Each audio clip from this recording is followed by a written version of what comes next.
Good morning. Currently, we are looking at the plight of the Jews in exile in Babylon. Yesterday, we saw the sorry state of those who saw the destruction of Jerusalem. Today, we have the lament of the exiles. This is day 120 of our 365-day trip through the Bible, and today we are reading from Psalm 137. We sat down by the rivers of Babylon. As we remembered Zion there, we wept. We had hung up our harps on willow trees nearby. Our captors wanted us to sing for them. For their entertainment, they asked us, "Sing us a song about Zion." But how could we? We couldn't possibly sing a song to Yahweh on foreign soil. Oh, may I never play the harp again if I forget you, Jerusalem.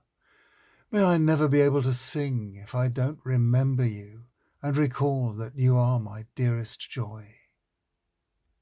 Yahweh, remember what the people of Edom did on the day Jerusalem was captured.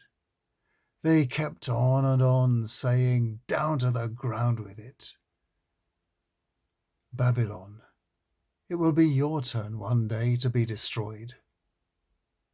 A blessing for those who pay you back for all you've done to us.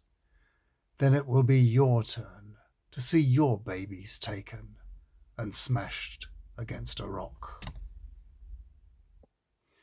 Can you detect a change of mood since yesterday's reading? Yesterday, there was a weak and unhopeful appeal to a faraway Yahweh, and the beginning of an understanding that something had gone badly wrong in Judah's relationship with God. Today it's an angrier poet, and the blame has now shifted onto the conqueror. Yahweh was still far away. The psalmist writes, "We couldn't possibly sing a song to Yahweh on foreign soil." It would take a while for the Jews to realize that God had come into exile with them, but not quite yet. Left over from the shock of defeat and the loss of their religion was the feeling that their relationship with God was now fractured so badly that they couldn't even contemplate singing to God, a God still resident in the ruined temple at Jerusalem, because they were now not on God's territory. The feeling was that God wouldn't recognize them from so far away. All they could do was remember how it used to be, and they were resolved to do that with a fierce determination. But along with that came a feeling of injustice.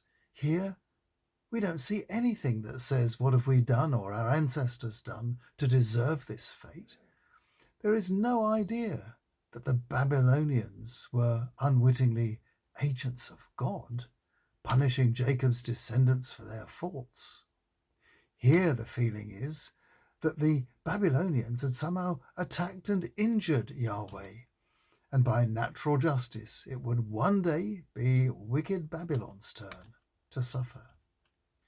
In order to turn this experience into a positive one, a number of things needed to happen. They would eventually listen to the prophets, who would help them to understand their defeat in a positive way. And they would also come to enlarge their still too small idea of God's being limited to the territory of their worshippers. They would soon hear from Ezekiel that God had arrived in Babylon, claiming sovereignty over all the earth. Tomorrow, we hear from this insightful person with his message that gives hope at last to the exiled Jews. See you tomorrow.